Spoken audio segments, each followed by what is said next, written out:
Baiklah, Assalamualaikum warahmatullahi wabarakatuh. Perkenalkan, nama saya Arnia Frida, NIM B1B1211076, Program Studi Ilmu Pemerintahan, Fakultas Hukum Universitas Jambi. Baik, di sini saya akan menjelaskan secara singkat terkait sistem perpajakan kota. Adapun tujuan pembuatan video di sini untuk pemenuhan tugas UTS mata kuliah sistem perpajakan dengan dosen pengampu Pak Alfabel saya SIP SIP. Baik, tanpa memperpanjang waktu, di sini saya akan menjelaskan secara singkat yaitu terkait sistem perpajakan di kota.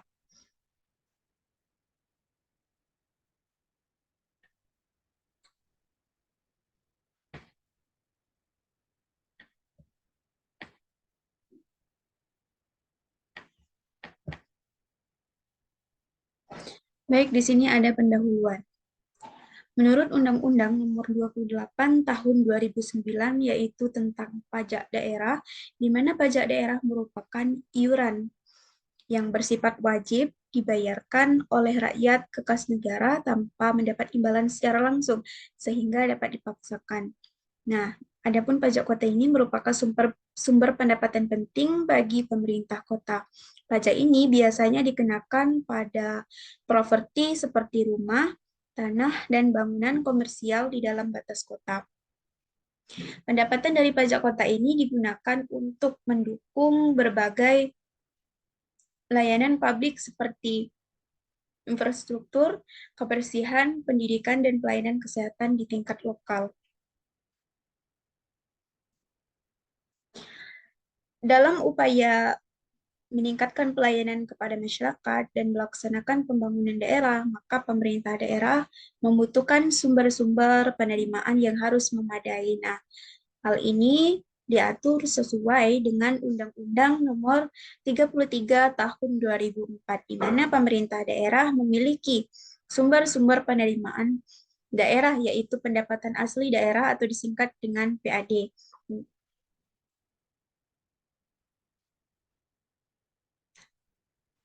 Adapun menurut Undang-Undang Nomor 33 Tahun 2004 bahwa pendapatan asli daerah terdiri dari 4 sumber, yaitu pajak daerah, retribusi daerah, hasil pengelolaan kekayaan daerah yang dipisahkan, dan lain sebagainya, sebagai pendapatan asli daerah yang sah.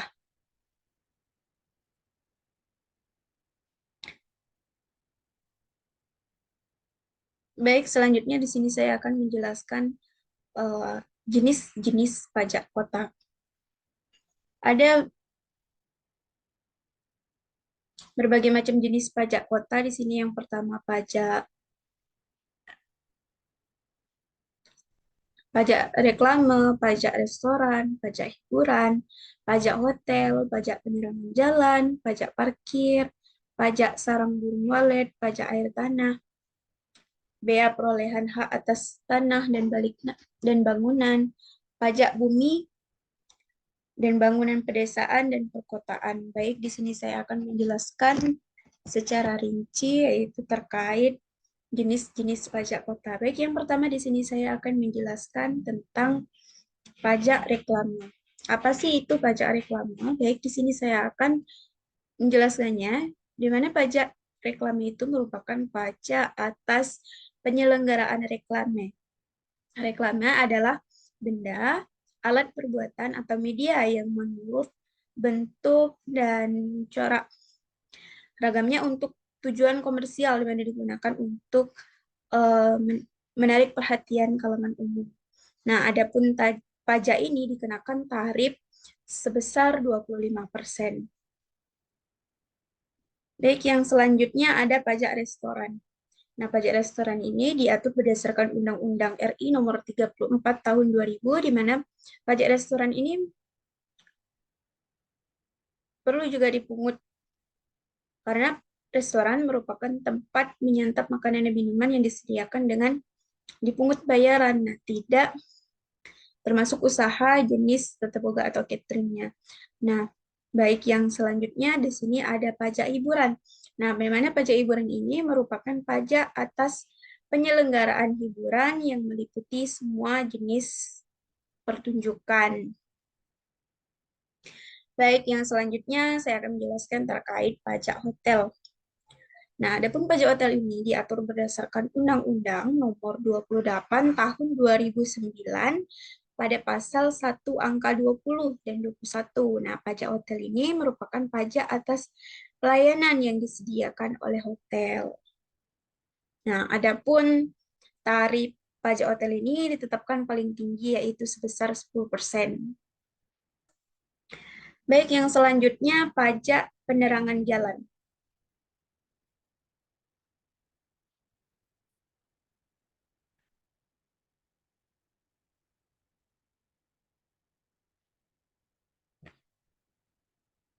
Pajak penerangan jalan. Pajak atas pengguna tenaga listrik dengan ketentuan tertentu. Nah, di mana pajak penerangan jalan ini, berjalan umum ini dipungut berdasarkan Peraturan Daerah Nomor 12 Tahun 2001. Baik, yang selanjutnya yaitu pajak parkir. Dasar pengenaan pajak parkir adalah jumlah pembayaran atau yang seharusnya dibayarkan kepada penyelenggara tempat parkir. Adapun tarif pajak parkir yaitu ditetapkan paling tinggi sebesar 30%. Baik, yang selanjutnya pajak sarang burung walet. Pajak sarang burung walet dipungut pajak atas pengambilan dan atau pengusahaan sarang burung walet. Nah, adapun tarif pajak ditetapkan paling tinggi yaitu sebesar 10%. Baik, yang selanjutnya pajak air tanah. Pajak air tanah ini dipungut atas dasar pengambilan dan atau pemanfaatan air tanah. Nah, di mana pajak ini dikenakan tarif sebesar 20%. Yang selanjutnya, bea perolehan hak atas tanah dan bangunan. Nah, yang dimaksud dengan bea perolehan hak atas bangunan dan bangunan ini dipungut pajak atas perolehan hak atas bangunan, tanah dan bangunan, seperti jual beli, hibah, dan lain sebagainya. Nah, adapun tarif bea perolehan hak atas tanah ini ditetapkan paling tinggi yaitu sebesar 35%.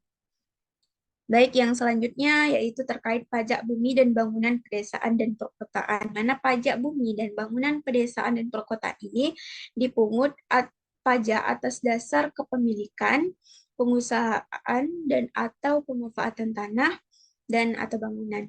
Nah, adapun dasar pengenaan pajak bumi dan bangunan pedesaan dan perkotaan ini adalah berdasarkan NJOP, di mana tarif pajak bumi dan bangunan pedesaan dan perkotaan ini ditetapkan paling tinggi yaitu sebesar 0,3%.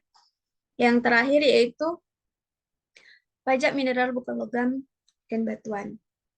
Nah, objek pajak mineral bukan logam dan batuan ini merupakan kegiatan pengambilan mineral bukan logam dan batuan, seperti meliputi akses, batu tulis, batu setengah permata, batu kapur, batu apung, dan lain sebagainya. Nah, adapun tarif yang dikenakan pada pajak mineral bukan logam dan batuan ditetapkan paling tinggi yaitu sebesar 25%. Baik, yang selanjutnya di sini saya akan menjelaskan sistem pemungutan pajak kota. Sedikit penjelasan terkait sistem pemungutan pajak kota, di mana sistem pemungutan pajak kota ini merupakan salah satu cara yang digunakan untuk menghitung besarnya pajak yang perlu dibayarkan oleh wajib pajak kepada negara. Nah, adapun sistem pemungutan pajak kota ini terdiri dari 3 sistem.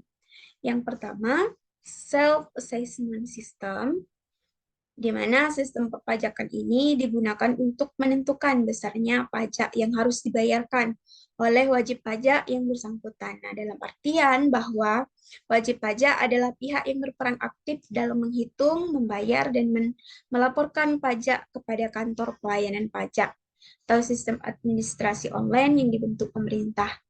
Dalam hal ini, pemerintah berhak untuk mengawasi wajib pajak. Sistem yang kedua yaitu Official Assessment System, mana merupakan sistem pemungutan pajak yang memungkinkan pihak berwenang untuk bebas menentukan jumlah pajak yang harus dibayarkan kepada otoritas pajak. atau pemungut pajak.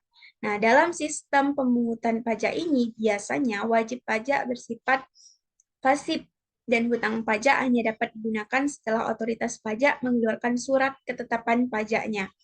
Nah, sistem pemungutan pajak ini biasanya dapat diterapkan pada penyelesai pajak bumi dan bangunan atau disingkat dengan PBB.